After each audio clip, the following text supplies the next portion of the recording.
Kansas already had long Big 12 championship odds, but oh boy, they just got way longer. You are Locked On College Basketball, part of the Locked On Podcast Network.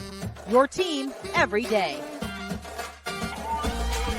Hey there, what's up? Welcome into the Locked On College Basketball Podcast, the only daily national college hoops show out there. You have joined us at the place to get your college basketball content every single day. Thanks for making us your first listen or watch, and a special shout out to all you everydayers out there. I'm your host, Isaac Shea, joined once again by our man, Leaf Tulane, coming at you, and we're going to be talking conference championship tournament previews, along with some all-conference awards and things of that nature. Today, we're going to get to the ACC. We're going to get to the Big East. We're going to talk about some tickets punched, and we're going to start with the Big 12. But first, let me mention those tickets punched, and then we'll do our Tuesday trivia. So, on Monday, we had 2 tickets punched. Sunbelt Conference, James Madison, who begun their year by knocking off Michigan State, finishes it off with making it to the dance. And then in the SoCon, Samford beats ETSU, who was the 7 seed that had made an appearance for Bucky McMillan's team, the Bulldogs. This is their first trip to the dance since Leaf 2000. That is crazy stuff there. Congrats. Can't wait to see what Bucky Ball can do in the tournament. All right, Leaf, here we go. Tuesday trivia. I'll pose this question to you now, and then we'll have you answer it to the best of your ability at the end of the show. Here it is. Who won each of the Power 6 conference tournaments last season? So that would be ACC, Big East, Big 12, Big 10, Pac-12, and SEC. So we'll see if Leaf can draw on his memory banks and pull that back out later. So Leaf, here's how this is going to go. We're going to start with the Big 12, but we're basically going to do the same format for all 3 of these conferences that we're talking today. So here's how it'll go. We're going to start by mentioning the Conference Player of the Year who have been announced for 2 of these 3 conferences. We'll name the first team. We'll discuss, do we agree with the Conference Player of the Year? And if you could add one more player who was left off that first team, who would you add? And then we'll get into talking about the conference tournament itself. So Leaf, Big 12 Player of the Year, we already knew from Sunday, is Jamal Shead. Crazy stuff. I don't think preseason we would have picked him. I think that most people's money was on Hunter Dickinson probably. But Dickinson, along with Shead, does make the first team, and Tamin Lipsey, Kevin McCullar, also from Kansas, and Dylan Dessou of Texas. So, Lee, first off, do you agree with Shead as Conference Player of the Year? Yes, I'm all aboard Jamal Shead as probably a first-team All-American. I think I'm okay with him being second, but he's the best player on the best team in that conference by a wide margin. I think he's been underrated by the national pundits for the last 3 years, actually. I think he's been the stir that straws the drink for the last 3 years for Houston. Obviously, they had Marcus Sasser and Jarris Walker. I think Sasser causes a lot of people to, because of what he did, is probably why a lot of us overlook Shead. Is that fair? Yeah, and then that's the thing is, and then they looked, okay, how's Houston going to score? Like, oh, is Cryer going to be their best player? No, I think last year Sasser was their best player, but you could have made an argument that Shead was more important to that team because he defended the best player, he ran the ship, and at the end of games, often Shead he kind of has this proclivity for taking over. He has the big game, big moment, clutch gene, and he's not scared in the moment, and you've seen it this year. He takes over the close games that Houston plays. And he also won Defensive Player of the Year. Like, you don't see too many guards win that, especially in a conference that's known for defense.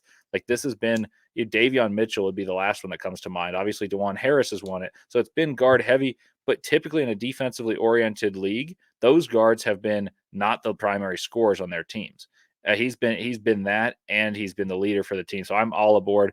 I think that Dickinson and McCullar probably, if Kansas finished higher, would have split votes and taken away from one another.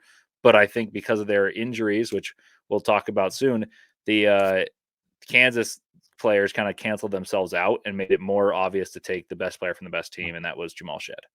I think that's a good word, Leaf. I can't say anything different, so we'll just move on. If you could add one more player to that first team list, who would it be? This was the hard one from the 3 conferences we'll discuss. I will go with Ray J. Dennis because Baylor finished the year very well.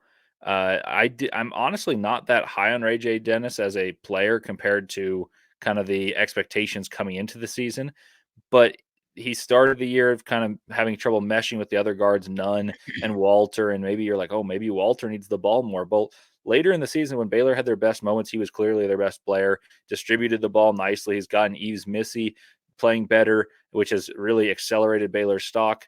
And I think he's found a way to navigate the hey, I was a 19 point per game scorer, but I'm also better off distributing with this current team. And I think he's done a nice job navigating that down the stretch. So if I were to make a 6th team, all first team, I think Ray J is the 6th representative. Well, that's exactly what's going to happen when we get to the Big East, unfortunately. And if memory serves, the Pac-12 usually has about 18 guys on their first team. So we'll see what happens there. It's the absolute worst. Leaf, funny enough, I was going to go with Ray J. Dennis as well. So I'm going to go with LJ Cryer. And here's why. I think because of what Shed does, it allows Cryer to be like, not have to be the guy, but allows him to do a lot. There are games when he has been the guy, and so you look at a team as dominant as Houston has been, a team that we know so well for their defense. And while Shed has been the best player, clearly having someone like LJ Cryer coming over from Baylor has been a massive help there. So Leaf, here's the next part of this conversation for the Big 12, which because of their expanded number of teams starts action today, the Big 12 tournament. And we want to get through this part pretty quickly here. But the big news, even before we start talking about it, I referenced in the cold open, but news came out on Monday that Kansas, who is already a long shot to win, by the way, will not have Kevin McCullar and will not have Hunter Dickinson. How big a blow is this for Bill Self's team? Well, it's a big blow because those are the best 2 players, but the main reason it's as big a blow as it is that those 2 players are the guys that everyone else works around, and they're already a short-staffed unit. Like Johnny Furphy had I would say a 3-week stretch where he was, oh my goodness, does this guy elevate Kansas to being a contender when everyone was considering them just on the fringe? And now Johnny Furphy's elevated to being a primary scorer. DeJuan Harris will have to score more. Elmarco Jackson, McDowell, all these players that you don't associate with the ball in their hands will have to do more. That said, I think Kansas has a favorable draw. I think they should beat the winner of West Virginia or Cincinnati. And then if they do that, they play against Baylor. And Baylor isn't a world beater. That's a team that is susceptible to being upset. Obviously, Baylor beat Kansas in their last matchup. That's right. But Kansas beat them shorthanded earlier this year without McCullar at Fog Allen. So I think they still could do well. And maybe it actually accelerates the way Kansas plays into the actual big dance because other players will have more confidence. But I wouldn't write home saying, oh, let's take Kansas because they're missing 2 guys that probably are still going to be All-Americans and are certainly first team All Big 12 members. Yeah, and that's the thing. If we were talking about a team that had more depth, given what you said about their path, it's one that is doable. But because of the lack of depth that Kansas plays with, that makes it much more difficult. By the way, for those of you watching on YouTube, we've pulled up the Big 12 bracket here so that you can look at it as we talk through it. Leaf, we're not going to go through every game, but here's what I want you to do, and I'll do the same, is let's pick the championship participants and then who's going to win that game. I'll let you go first. Well, I don't think I'm going to be too original here. I think Houston's going to win it. I think their draw is really conducive to success. I think TCU would be a harder game than Oklahoma for Houston on a neutral site, just because they can slow it down and make it hard for you to score at times with their pressure. If you turn the ball over, they run and score. But I think Houston finds their way through that. BYU, I think, will beat Oklahoma State or UCF and beat Texas Tech, but BYU doesn't have the physicality to beat Houston. So I like Houston's path to the championship. Yeah. My gut is telling me Iowa State's better than Baylor, and Baylor has to play Kansas. But I will say the dark horse, which we will probably pick. Yeah, go ahead, go with it. That's great. So the dark horse that I would have picked if I were to choose someone that's not one of these top seeds would have been Texas, because they're starting to round into form and playing better basketball. But in terms of what I would say is the most likely, I think Iowa State's the most likely to come out of the bottom side just because they're the most solid team. But I think if Iowa State gets past Texas, I have a lot of faith that they beat either an injured Kansas team or a Baylor team that survived playing Kansas. So I'll go with Houston over Iowa State, the 1 and 2 seeds. but don't be surprised if Texas makes a surge in the Big 12. Leaf, mine is very similar to yours. I've got Houston coming out of the top. The only way I could see that not happening is if somehow BYU just has one of their really good days from deep, which we know they can do, but they are, it's so flip-floppy with that shooting. And then out of the bottom, just to be a little different, I was actually going to take, not just to be different, I do believe they can win these games, but Baylor, because of being able to maybe have their way with a deeply shorthanded Kansas team, will have an easier path than will Iowa State. And so I'm going to go with Baylor over Iowa State there in the semis, and then meeting Houston in the championship, where Houston just too much, man, and they win. But also Texas, I would not I'm going to have them as my dark horse, but I would not be surprised. There was a very real world in which I was going to say, not only is Texas my dark horse, I'm going to pick them in the championship game against Houston. I love your point that they are now rounding into form. So that's what we're going to do with each of these, is pick championship participants, the champion, and the dark horse. So we ran through all that. Last one on this, Leaf, before we move on. Who is your tournament MVP? I'll go with Jamal Shed. Just, again, the best player on the best team. I think his numbers won't wow you because they don't score a ton, but he's going to be the engine for this team all throughout the run. And I think he's finally getting the recognition he's deserved for 3 years, as I said at the beginning of this show. But I think winning the Big 12 and doing so in their first year there, winning the Big 12 tournament, and then heading in as a 1 seed, maybe the 1 overall, I think Jamal Shed will kind of make a case to be a first-team All-American with a prominent performance in this week's event. Yeah, I mean, I think I don't know how you could go anywhere else unless it is somebody like LJ Cryer just heating up and having a week, right? And if so, I could see him doing it. But really, I think he's the only threat to his own teammate being the MVP of this tournament. Well, Mr. Leaf Tulane, we saw Carolina Duke round 2 this weekend. Are we going to get blue blood round 3 in the ACC championship, or is someone else going to come in and break up the party in Washington, D.C.? We'll talk about the ACC in just a second. Right after I tell you about Nissan. Hey, are you the kind of driver that likes to just push things a little bit further? Do you ever wonder what adventure could just be right around the next corner? Well, our friends at Nissan have a lineup of SUVs with the capabilities to take your adventure to the next level.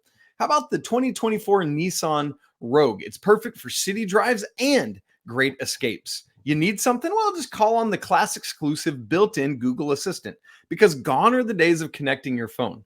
The Google Assistant or Google Maps or the Google Play Store, it's all built right into your 12.3-inch HD touchscreen infotainment system. The 2024 Rogue is the perfect midsize crossover for your next adventure. Or how about the 24 Nissan Pathfinder? That's what my family would go with. I love how this would fit the Shade family. It's got room for up to 8, expansive cargo capacity, and advanced available 4x4 capability. It's got 284 horsepower and up to 6,000 pounds of towing capacity for when adventure calls, because then Pathfinder's there to answer. So take the Nissan Rogue or Pathfinder or Armada and go find your next big adventure. Shop nissanusa.com. Okay, Leaf, we move from the Big 12 tournament in Kansas City all the way to the nation's capital, Washington, D.C., where the ACC tournament will be this year. First, same conversation as we had off the top of the Big 12.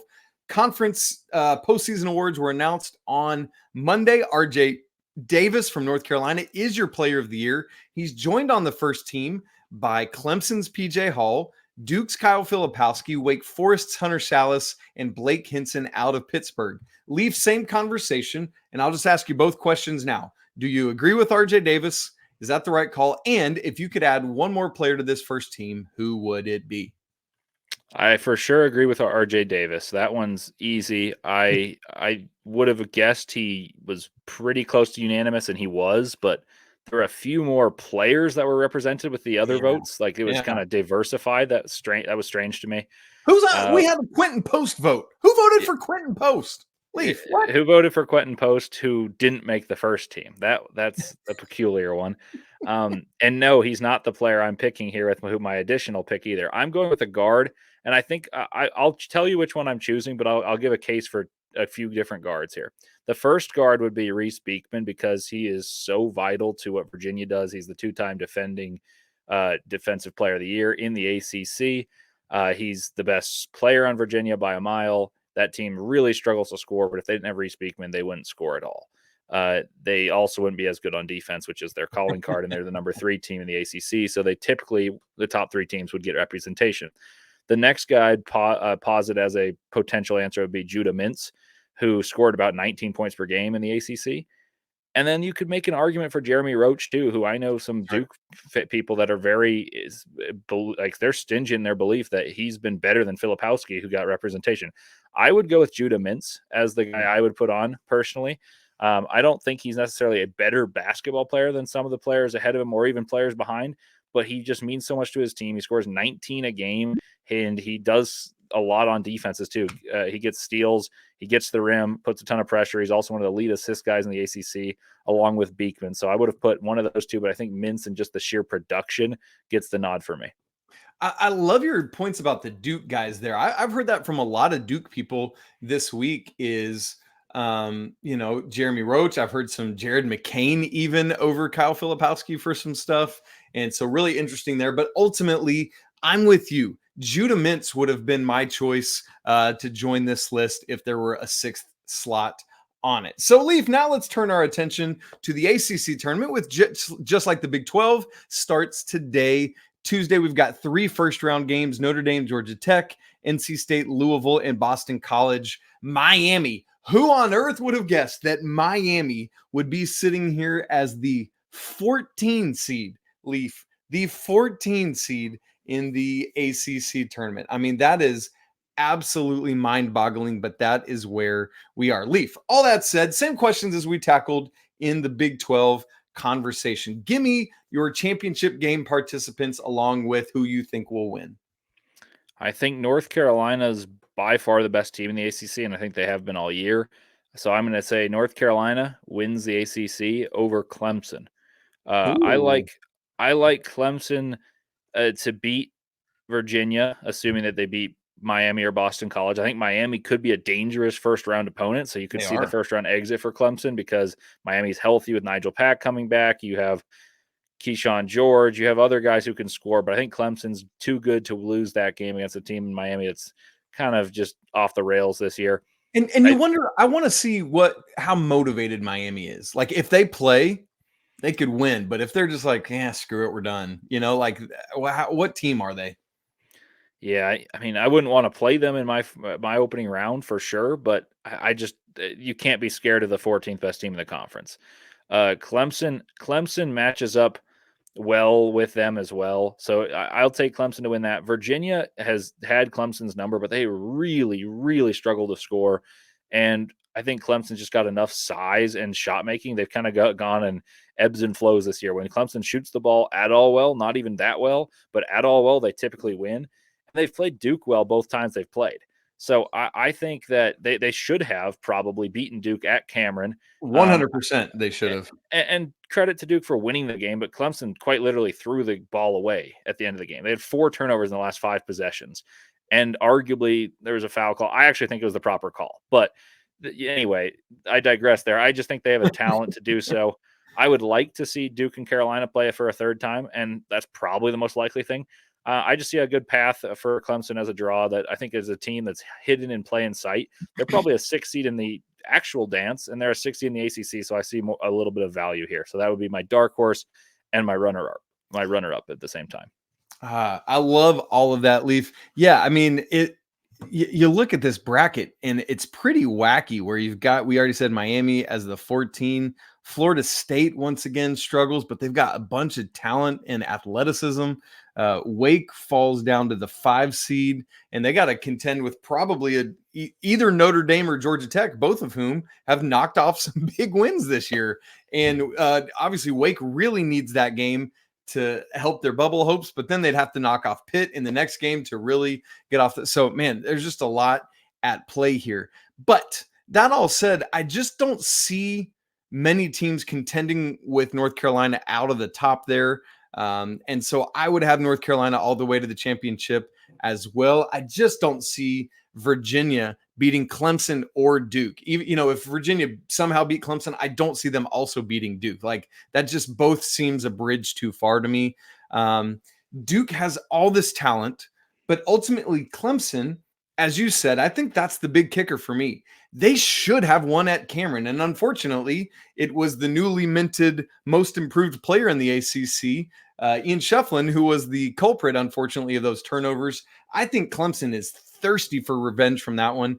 I would not be shocked in any way to see the Tigers run their way to the championship game to be both my dark horse pick and the second championship participant, where North Carolina actually gets some revenge from Clemson beating them for just the second time ever in Chapel Hill. And North Carolina is both your regular season and ACC tournament champion. Leaf, give me who is going to win your championship game and then also your tournament MVP.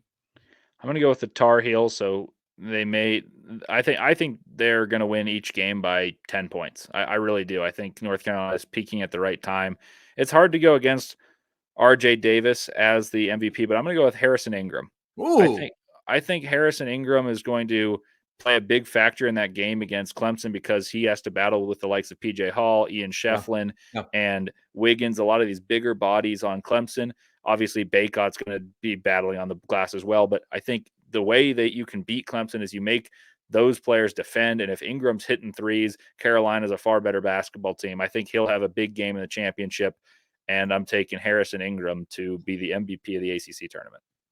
I like that call. I'm going to go with Armando Baycott, kind of for similar reasons. If it is Duke in the championship game, they've been able to bother RJ Davis with Tyrese Proctor's length. If it's Clemson, Joe Girard can do some stuff against him, or Hunter, whomever it ends up being there on him. And Armando Baycott has had big games this season, both against PJ Hall and Kyle Filipowski. And so I'm going to go with Baycott, a little bit of a resurgence there from him. Okay, Leaf. Last year, Marquette doubled up with the Big East regular season and conference tournament championships. Can UConn do the same this year? We'll talk about that in just a second. Right after I tell you about FanDuel. Hey, get buckets with your first bet on FanDuel, America's #1 sportsbook, because right now, new customers get $200 in bonus bets with any winning $5 bet. That's $200 if your bet wins. Bet on all your favorite NBA players and teams with quick bets, live same-game parlays, exclusive props, and more. How about that ACC tournament and the odds for what we just talked about? Carolina is the favorite at +160, followed by Duke at +180. Then it's Wake at +800 and Clemson at +1,000. And then it just gets worse from there. Just visit FanDuel.com/lockedon to get any on that action going and shoot your shot. FanDuel, official sportsbook partner of the NBA. All right, Leaf, we've already gone from Kansas City to D.C. Let's go from D.C. on up to Madison Square Garden in the heart of Manhattan. I don't know I guess it's kind of southern Manhattan, right? Whatever. It's on the island of Manhattan in New York City, where the Big East tournament will get rocking. Now, Leaf, we've got the Big East first team named, but the Conference Player of the Year will not be announced till Wednesday. So we actually get to name our pick before it comes out. Who would you go with for your Big East Player of the Year? I'm going to go with one that I think is the right answer and what it will be, but I don't think it's going to be the most popular answer. I'm going to go with Devin Carter of Providence. I think Tristan Newton is probably what most people would assume because the best player on the best team logic typically applies, but Devin Carter has had a season that you just can't argue with, and the Big East has typically been pretty good at rewarding a guy with a season you can't argue with. He scored 19.4 points per game, nearly 9 rebounds, nearly 4 assists, shooting 48% from the field and 39% from three. So he's an all Big East first teamer, as we know. He's also an all Big East first team defender, I believe. And he is the only reason Providence is on the bubble. Like they lost their presumed best player entering this year, Hopkins, and then Carter has stepped his game up even further. So I'm going with Devin Carter. I love it. I like what you said there about how did you phrase that? The Big East rewards doesn't overlook good seasons, and that's spot on with that there, Leaf. I'm preseason. I picked Tristan Newton, and because I want my pick to be right, I'm going to go with Tristan Newton as the pick here for my player of the year in the Big East. All right, Leaf joining Tristan Newton and Devin Carter on the All Big East first team were 4 other players: Cam Spencer, Tristan Newton's teammate, Creighton's Baylor Shireman, Tyler Kolek from Creighton, and Kadari Richmond. So after those 6, if you could add one more, just like we've said with the other 2, who would it be? This is really easy for me. Ryan Kalkbrenner. And I would have had him over if I were voting. I like the 6. Like I love that. I mean, I wish it was 5, but if I were to even name 5 and I had to eliminate 2, I still probably would have Ryan Kalkbrenner, because Kalkbrenner allows Creighton to be what they are, both on offense and defense. Defensively, he's won 3 straight, joining the likes of Alonzo Mourning and Patrick Ewing in the Big East. They're good, right? Those guys were pretty good at basketball. Those are esteemed players. There's a Big East coach here in Utah named Gordy Chiesa who worked with Rick Pitino back in the day in Providence, and we asked him who are the best Big East players of all time, and he was like, Patrick Ewing, and he told me everything. His eyes lit up. So Patrick Ewing's pretty good. So if you're in the likes with him, you're doing something right. But back to the Creighton Blue Jays. Offensively, they run pick and roll with Trey Alexander, who is a second teamer. Trey Alexander sets up the shooters in Shireman and Farabello and Ashworth, but it's all because of the gravity that Kalkbrenner has rolling to the hoop, and their whole defense is predicated on his ability to defend the cup without fouling. So he plays enormous minutes, puts up production both numerically and in things you can't value. But when he was taken out of the game last year a bunch, and they had Frederick King on the floor, they would suffer immensely. So what have they done? Played Kalkbrenner basically every minute of every game, and because of that, Creighton is a respectable defense. Without him, I don't think they are, because individually they don't have a ton of good defenders. So Ryan Kalkbrenner to me is he might be the most vital player on any Big East team. So for him not to make the first team, I think is a travesty. I love that take. I'm actually going to get, I wish that Creighton had played through him more this year. That was one of my big frustrations with Greg McDermott's team in terms of just some of the numbers that were there, or in this case, not there. And so I was actually going to go with Trey Alexander, whom you talked about there. I would have liked to have seen him bumped up. Alexander obviously being asked to play more of a facilitator role this year with we're about to watch Nemhard play in the WCC semifinals. And so Alexander's taken on more of a role in that way. And so I like him on that first team. All right, let's look at this Big East Championship tournament action, Leaf. We've got it pulled up on screen here. This one starts Wednesday, so not today, but tomorrow, and goes through Saturday. So Leaf, looking at this thing, who are your championship game participants? Who wins it? And go ahead and give me your dark horse and MVP as well. Let's just run the whole gamut here. Well, I think UConn's got a great draw. Not only are they the best team, they have the best draw.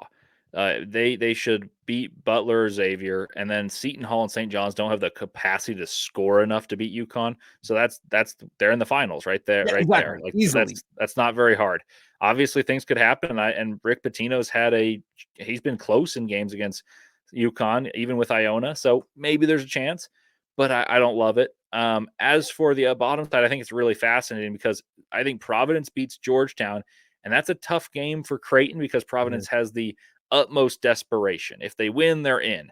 The same could be said for Villanova and Marquette. Marquette's storyline is Tyler Kolek playing? And if he does play, is he playing to just say, hey, I'm playing, and here's the narrative to the committee so we keep a good seed, or is he playing to win? Because if Kolek's playing to win, I think Marquette, and if he's healthy, that is, because he's like the ultimate competitor. If Kolek's healthy, I think they're better than Creighton. I think Marquette's better than Creighton with the emergence of Cam Jones, who was snubbed from any representation on all Big East. And then, of course, Iguodala, who is second team Big East. I think they're better than Creighton as a whole, but I just can't assume that they're healthy based on them not playing at the end of the year. So I think it's going to be a pretty chalky one. I think it's going to be UConn beating Creighton to end it. And I know I took all 1 seeds. That's like the antithesis of who I am. I'm a big upsets believer. Right. But I just don't think on a neutral site that's not terribly neutral when you're playing at MSG, where all the UConn fans are going to be, that Creighton's going to be able to replicate their tremendous shooting performance and good defense that they had that beat Connecticut. And I think Connecticut's going to win the Big East regular season, postseason, and maybe the championship. And Creighton, or excuse me, UConn is chippy enough where they're going to play this thing, man. They're not going to be out here just rolling through it. Like they're these dudes that like to fight and get after it. And I want to see that.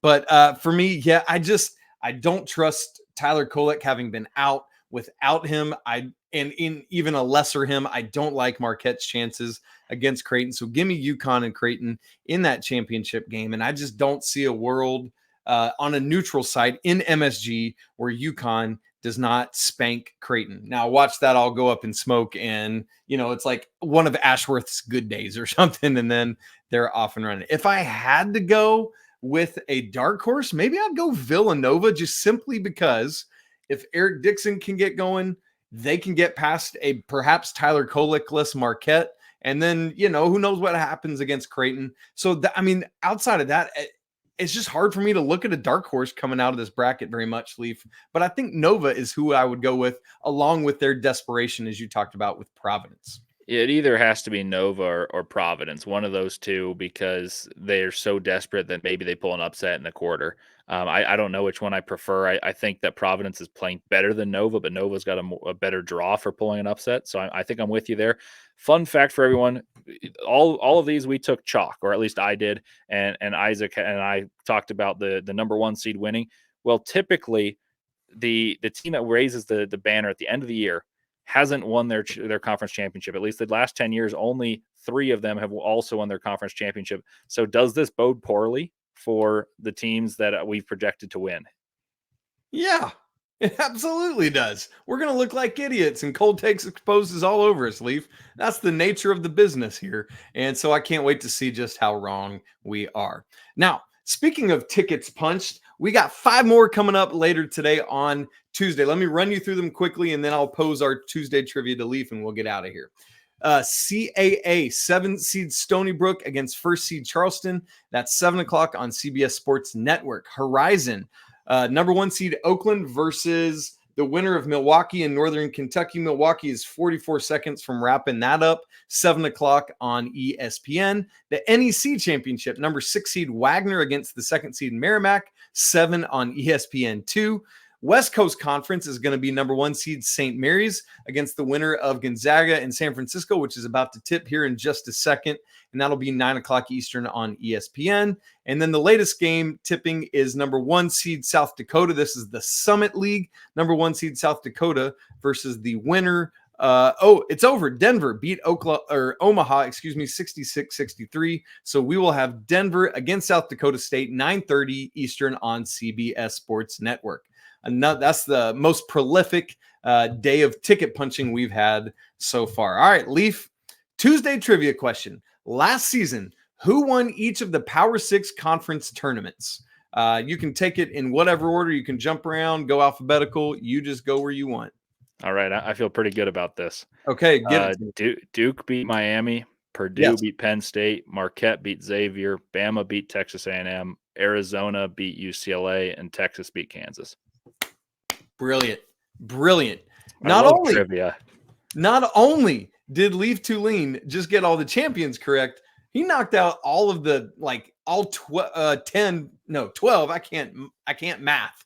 Got all 12 participants in the championship game. Leaf Tulane, way to go. You are a master of trivia and all things awesomeness. All right, folks. Can't wait for all these Power 6 conference tournaments to get underway. A couple today, and then the rest tomorrow on Wednesday. Thanks so much for joining us today. Been great to chat. If you want to be a bigger part of the Locked On College basketball community, come join our Discord channel. It's free to join. The link is in the show notes. If you haven't subscribed on YouTube and audio, please do that. Super easy for you. Just if you're watching on YouTube, hit that subscribe button.